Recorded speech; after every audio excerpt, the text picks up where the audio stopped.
Well, hello and welcome. Thank you for joining us for Deer Talk Now. My name is Dan Schmidt. This is, I don't know, many podcasts, and many thank yous for everybody who's listening and watching the podcast. We just keep bringing them to you as long as you just keep engaging with it wherever you're consuming this podcast. We appreciate that. This is actually a treat for me because it's a friend of mine and a longtime contributor for Deer and Deer Hunting. Mark, this is more of a conversation than it is anything that's like structured. Welcome to the podcast once again. Yeah, appreciate it. It's like a reunion, I guess, right? It's a reunion. We got David behind the mic there. He's followed you on many hunts. Yep. I've followed you on all your journeys throughout the year, and I see some of the results on the wall there behind you.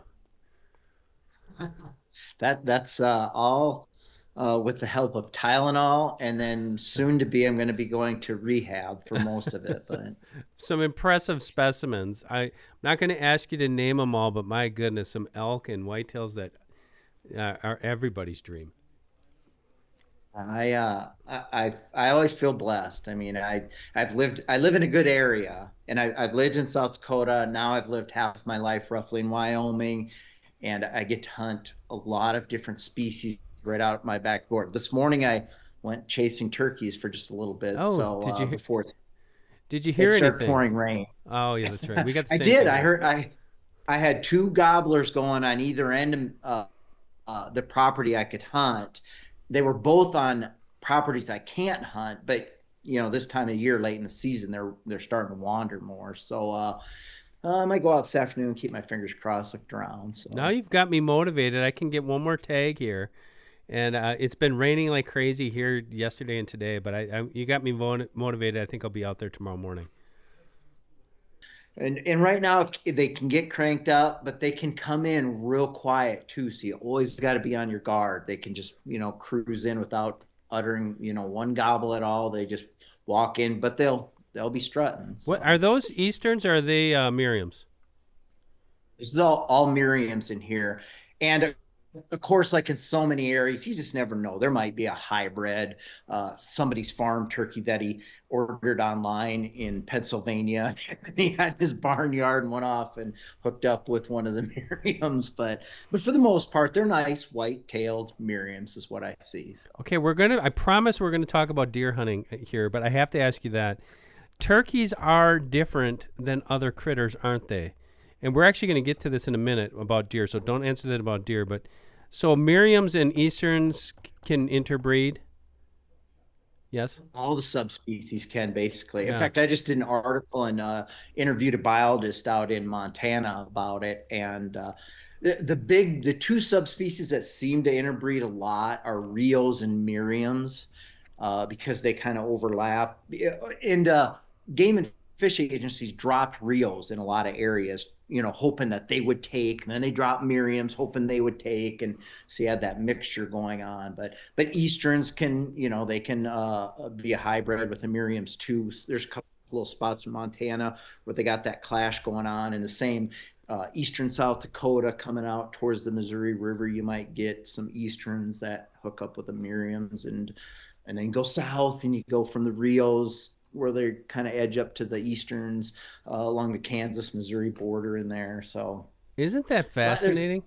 Because that is not the case with rabbits, and I try to tell people that because I raise domestic rabbits, and rabbits, it's biologically impossible. Well, I shouldn't say biologically. It's very highly unlikely that you're ever going to see a cross, but turkeys is something different. Yeah, it seems like turkeys just almost like people. They just everybody gets together all over the and place. It doesn't matter who you are, what culture you come from, whatever. It's if you like what I like, we can hang out. We're gonna hook up. So. You know what? I get sidetracked on this stuff all the time, but I just find. And like I say, if you don't believe God exists, get out there and look at this stuff because this is fascinating stuff, the biology. And that's what I want to talk to you. I know we're going to get into some other things, biological things, but the first question is not biological. If anybody follows Mark on Facebook, it's Extreme Hunting with Mark Kayser. You're extreme with everything that you do, but you do a lot of shed hunting. And I know you've done a lot this spring, and you got your wife with you, you got your dog with you. Um, what are some of the things you encountered this spring so far? And we're pushing towards summer now, with shed hunting in particular, and some of the things you've learned just in this past off season. What it might tell you about uh, the deer situation in your area and hunting prospects. Uh, what I see when I'm out shed hunting, looking at deer, I do not get real excited about the future of mule deer. I'm kind of sad about it. Now, for the past 5, 6, 7 years, up in the mountains, and I live on the edge of the Bighorn Mountains here. In the mountains, I have not been finding hardly any mule deer shed antlers at all, Wow. fresh ones. Now out on the prairie in the sagebrush, I have, but not in the numbers like I used to. In the mountains, I really think there's an issue going on. Wyoming Game and Fish, they're having meetings, they're reviewing it. Their biologists are radio collaring or GPS collaring deer to track them and everything. But I can just tell from the amount of shed antlers I find. I find 20, 30 to 1 elk. 30, I'll find 30 elk sheds or more a year in the spring before I find one fresh brown mule deer antler. And I'm not so sure I found a fresh mule deer antler this spring yet in the mountains. So That's bad news, and something I want to get into. Well, I guess I'm going to have to jump ahead now that we talked about it. But why do you think that is? I know some of the reasons that are probably out there, but why do you think that is, and how does it compare from your state to some of the other states? We know that there's more than a dozen states that have both whitetails and mule deer. But why do you think there's such a disparity right now? uh, again, the reasons why mule deer numbers are kind of crashing. They're not crashing, but they're diminishing. That's because they put together a mule deer working group of all the states that have mule deer, and they're all just trying to identify reasons why their numbers are going down too. Whether it's the western slope of the Colorado Rockies, parts of New Mexico, and Wyoming, Idaho, Montana. I see it in Montana too. I live right on the Montana border. I can look out that window and see Montana out of my house here. And I noticed the same thing there. I just don't see the deer numbers like I used to on the public lands. The numbers or the reasons are immense. There's probably a dozen hard reasons, and it varies from predation, higher predation anymore, especially with coyotes eating fawns. But mountain lions numbers are increasing. They're very efficient predators too. The front range is being developed. When I look out this window of my house, I used to have no houses I could see out, subdivision development, which was all ideal mule deer habitat. That's being fragmented. And then you do the same. You look toward the mountain, which is that way out of my house, and same thing. It's all being fragmented, and that's winter range, and so that's affecting them. The energy exploration that occurs across the West, I'm not against it. Obviously, I mean, I'm a big proponent of fossil fuels and a mixture of everything. We need to be using all types of energy to keep the Earth running, especially America. But that fragmentation of habitat too, when you put an oil well drilling deck out there, and then all of a sudden over here's natural propane or natural gas, they're drilling full bore, and then big solar panel fields, they're starting to pop up in Wyoming, and the windmills, the wind turbines, I'm all for that again. But boy, they really fragment the area because they're up, they make noise, and then there's constant flow of traffic going in and out of these areas. So it's hard to pinpoint one thing. But whitetails, and I give elk credit for this too. Mule deer and pronghorn sit over here. Elk and whitetails sit over here. They're very adaptable. You know that, with whitetails, your whole life you've seen them. You've probably hunted them from behind in someone's backyard all the way out into the remote wilderness. Whitetails are very adaptable. Elk are the same way. Elk used to roam coast to coast, from the Arctic to the jungles, and whitetails practically in the same sense. Several subspecies, and elk have several. Mule deer and pronghorn don't. And so getting back to mule deer, they have a very, very specific niche habitat they rely on. And speaking of habitat, that's another thing. Their habitat is aging. These ranchers and such, they do not want wildfires if they can help it on their land. That we don't burn out here like they do when you go south further. You know how they do spring burning and stuff to clear out all the underbrush and get new growth going on. They just don't do that out here because the wildfires can get out of control. Well, that creates sagebrush that's just getting old and ancient. And that ancient sagebrush doesn't have the nutrition for pronghorn and mule deer both that it should have if it gets burnt every few years. That's another, and I think that's a big, big factor. I think I see that more in my little horse pasture here than anything. This year I had 3, 4 deer just on my 40 acres die. And it was deep snow, but that deep snow combined with a lack of good nutrition is really hard on those deer. So whitetails, they can live anywhere. Elk pretty much live anywhere. Pronghorn can't, and mule deer for sure can't. Is the population? I'm sorry. Is the population disparity the same with pronghorn then? Yeah, there's issues with them as well. And then another issue that comes with pronghorn that some people may not realize is all the fences that crisscross the West. Pronghorn never evolved in an environment where they jump. They will, and I've photographed them and watched them, but they don't want to, and they don't. A lot of them just don't, figure out how to do it.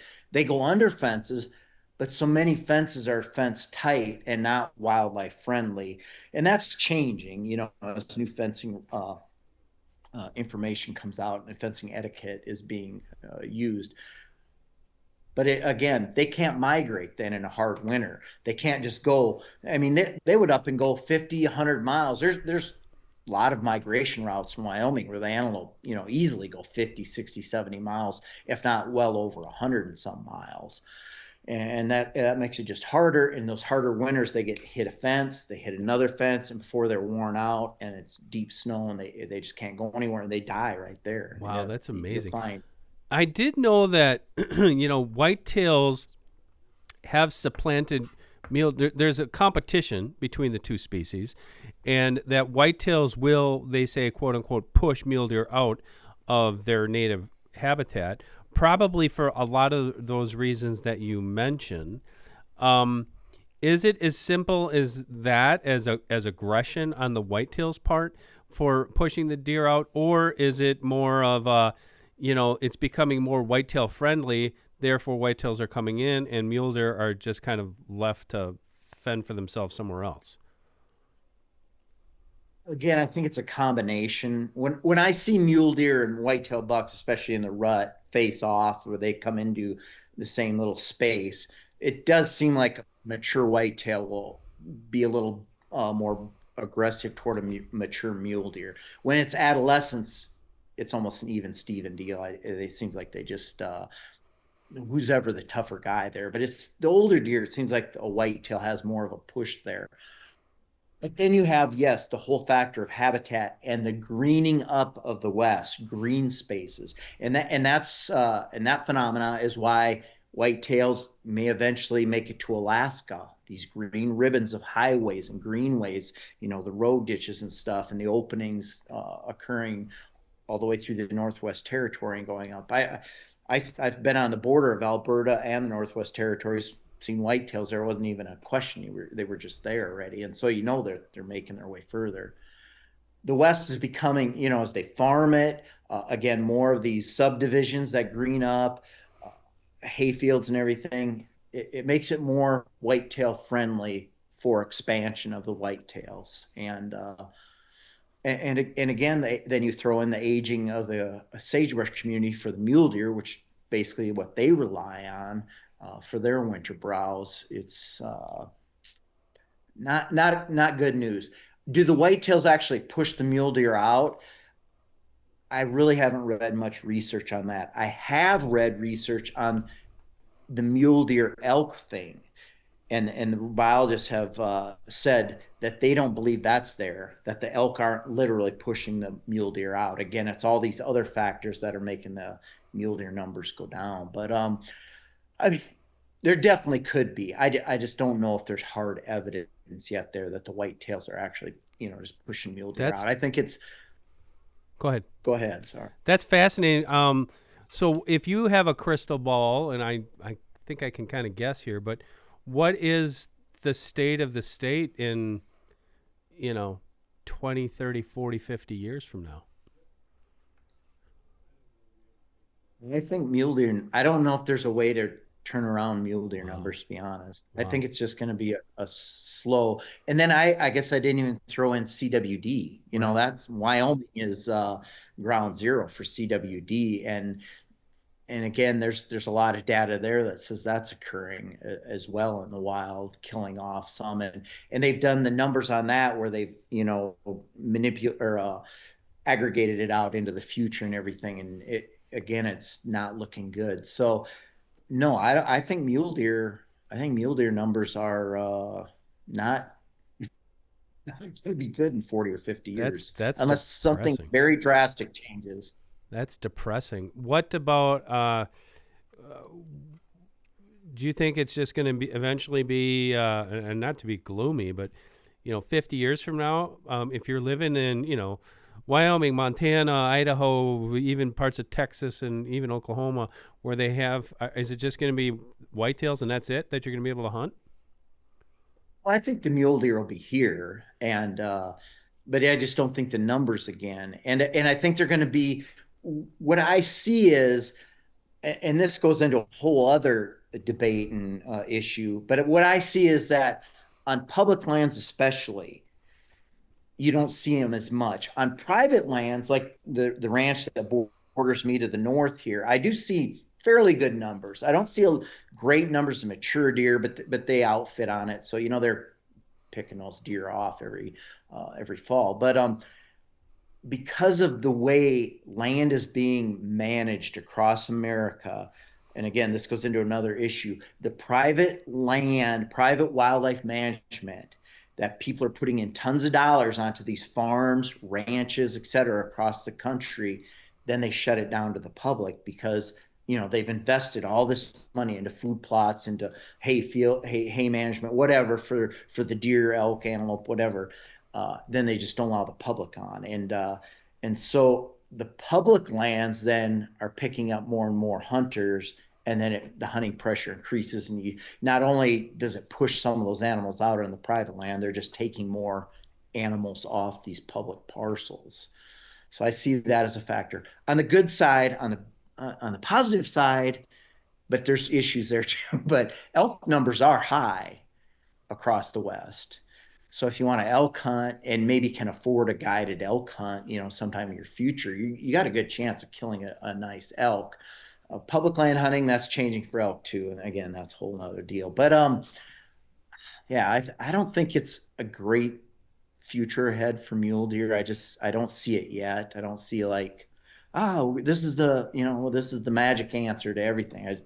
There's just so many things going on in their little world, and one of the reasons too is this goes back thousands of years, but mule deer were the last to evolve, so they haven't really probably fine-tuned their existence like whitetails.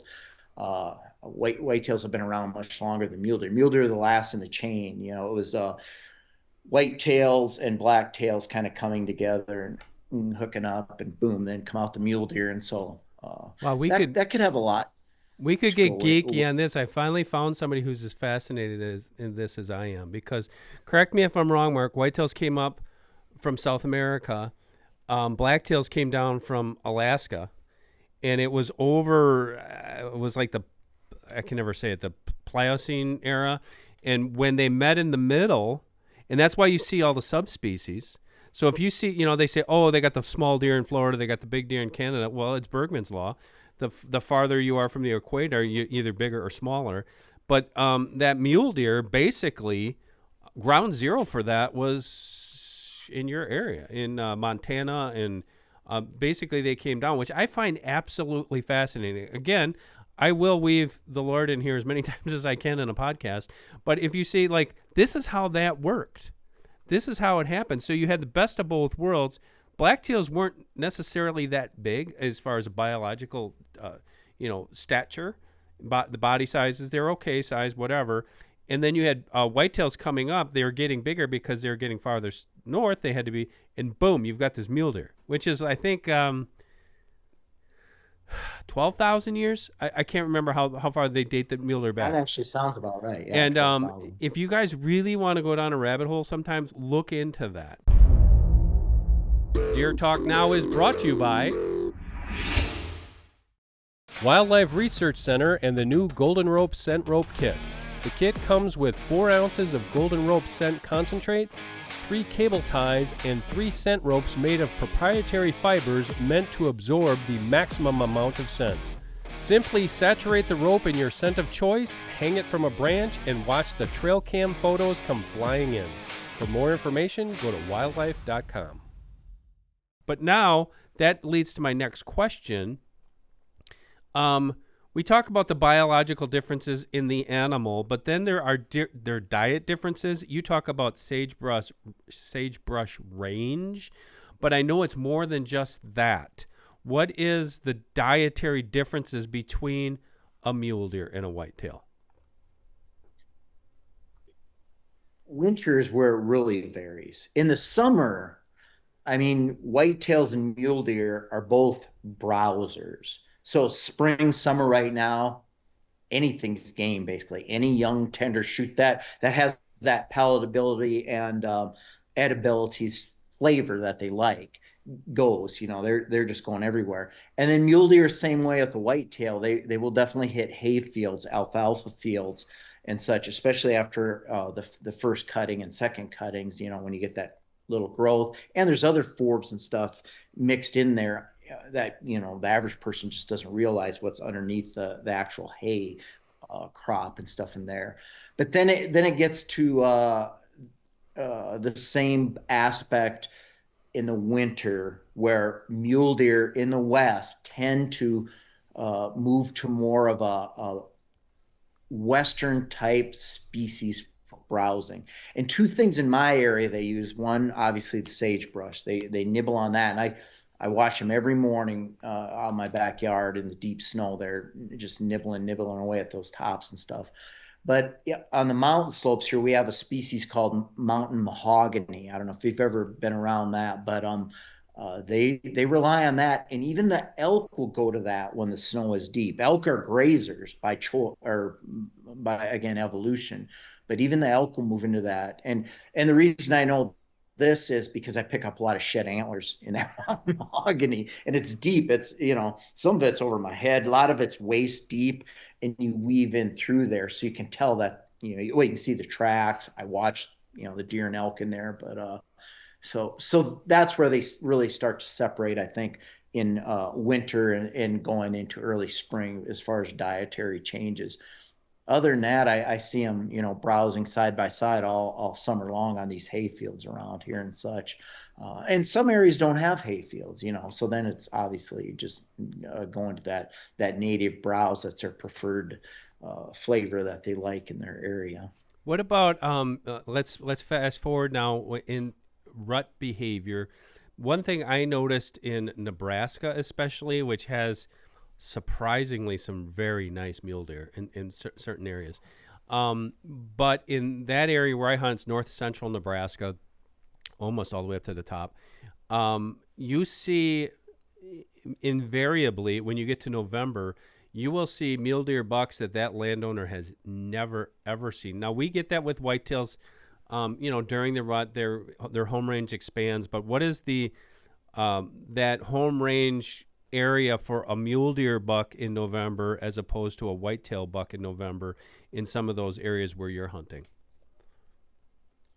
Well, so say you're going out west to hunt mule deer. People first need to understand that mule deer, to begin with, do not have a harem. Now, like elk in September, a bull will actually have a harem with satellite bulls around it usually. And he'll try to keep say a dozen cows. I've seen as many as 40, but a dozen cows for breeding. And he will try to keep that group, maybe expand it throughout the entire breeding season. A mule deer, even though it looks like he has a harem, He really doesn't. And this comes from information, just to give you, I've done a lot of research on different things, but one of my favorite biologists is Valerius Geist, Oh who's yeah. passed away, but Yep. he was out of the University of Calgary. Yep.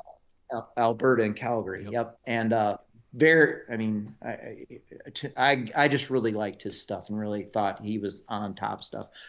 But his whole opinion, and I've seen the same thing too, is these mule deer will move into a harem. So what you're talking about, whitetail hang around an area, but then wander off and on, go 2 miles here, 3 miles there. A mule deer will go into that harem, and as long as there's a doe and estrus, he will hang out there. So it may look like that's his harem, but the minute there's no more estrus does there, or he's feeling like there's not going to be one coming into heat, he'll wander. He could wander, miles. And I've seen that literally. One day I was driving down this road in South Dakota and watched a buck, and he had a real identifiable rack. And like that afternoon, 8 miles by county road, he was in another area. I mean, that was early in the morning. I spotted him. Later in the day, he had cross country that far. And I've seen that several times. I know several outfitters told me the same story. Big, not typical. They were watching.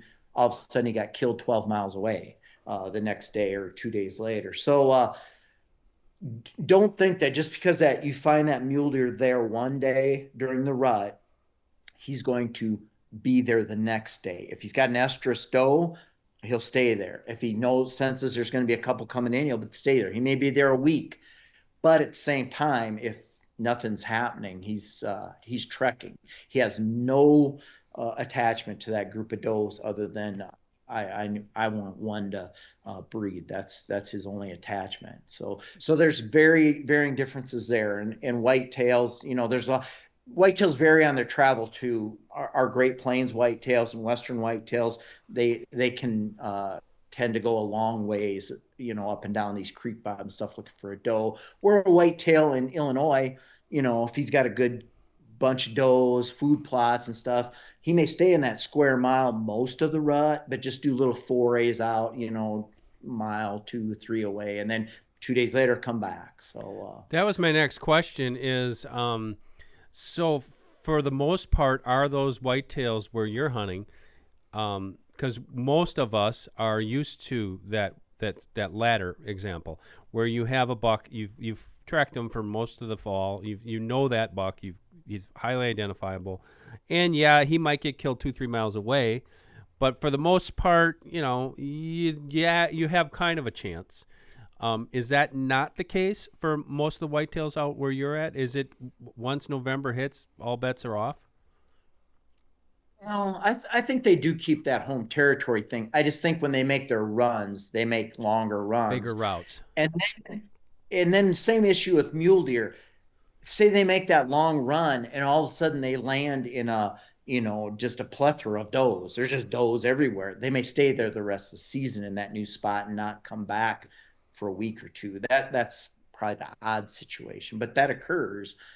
But yeah, these whitetails do have home territories. They summer real tight, just like whitetails say, home territory, a core area. These whitetails do the same. I just think they have a little, they wear their hiking boots a little more than maybe the whitetails in the Midwest do. That's interesting. I did learn something today. Jack Bauer always, he said, try to learn something every day.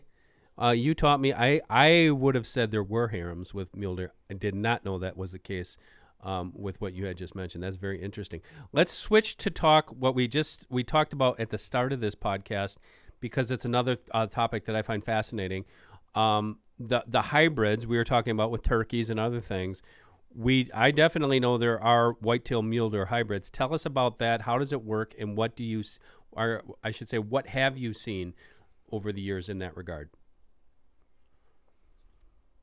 There are hybrids. That's documented. Don't even argue, debate that. And but it doesn't, to me, in what I've read and researched, it doesn't seem to be as common as turkey hybrids. It's just an occasional hookup. Where I used to live in South Dakota, one day one of my rancher buddies called me up and said, "Hey, you got to come down. These guys are roping some deer that are locked up." and I got down there.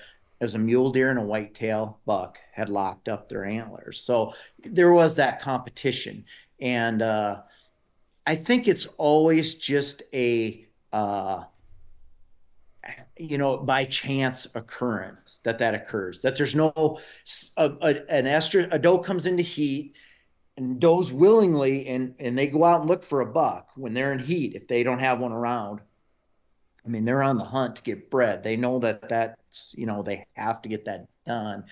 Bucks, on the other hand, know they have to get it done too. So usually it's not an issue. But if a doe doesn't have a buck around, I think that's where it happens more than not. That's just, hey, I'm here, and you don't look quite the same as my other boyfriends, but that's okay. Does So it go both ways? Like a mule deer buck and a whitetail doe and a whitetail buck and a mule deer doe? from what I've read, yes. It seems to be, again, more going back to that dominance issue, that it's a whitetail buck on a mule deer doe. Okay. Now, last year, I shot a whitetail in Montana, and a whitetail buck, and he was in the middle of a mule deer herd. I shot him right out of the Wow. middle of the herd. Wow. So he was actively. It was November 21st, 22nd, right smack dab in the middle of the rut. He was actively working through the does. And there was one smaller mule deer buck, wasn't having nothing to do with him off to the side. Just definitely the dominant thing was going on. But the buck I shot was more mature too. And the other deer was probably only a 2.5-year old, maybe a 3.5, but a 2.5-year old, let's just say. So that buck was right there, right in the middle of the herd. And that show is going to be on Deer and Deer Deer and Deer Hunting. Hunting TV. Nice segue there, which is coming up here very quickly. One thing I saw, I didn't experience myself, I saw through photos and recollections from hunters who were there. It was in Colorado, probably 20, 25 years ago. It was a group of hunters, and they killed several what they said were hybrids. And is it, just let me know if this is true based off of what you know. Some of them looked exactly like a whitetail, but had a mule deer rack, and vice versa. Is that how that kind of works, or not? Some of it does. What I've seen in some of the pictures and research I've looked at is it's the ears and rump that really showcase that it's a hybrid. It'll be a whitetail looking rack, almost like a whitetail looking buck, but he'll have the rump of a mule deer or the big cupped ears of a mule deer, vice versa. And now I've got several mule deer in my collection here that have racks that look whitetailish, pretty nice. And they came out of crossover country where it could be possible, but they looked 100% mule deer except for their rack. And you know as well as I do, you can get some big 3x3 mule deer out there, 4x4 with brow tines. So Man, that's fascinating stuff. God's mysteries at work. Okay, Mark, let's wrap it up with something fun. I know we can talk about biological stuff all day long, but so you cannot say home and you cannot say Wyoming. Um, the best place for somebody to hunt on a whim yet this year. They're coming from another state. They want to get in their truck. What's the best, easiest place? Because I know a lot of places require applying for tags, which most deadlines are already gone. In your opinion, I'm putting you on the spot, the best state and then like maybe a general region. I would have to say, and these states border each other, but I would have to say, because first of all, they offer over the counter tags yet, Missouri and Oklahoma. And Missouri has some big state and national forests yet.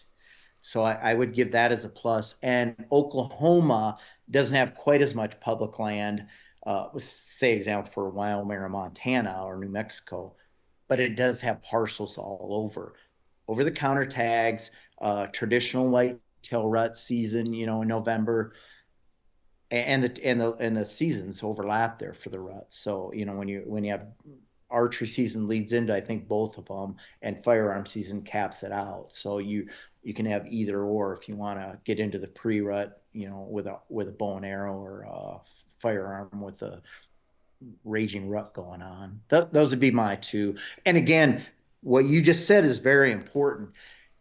This whole game of preference points is just blowing up in our faces. It was horrible for elk and has gotten worse for elk.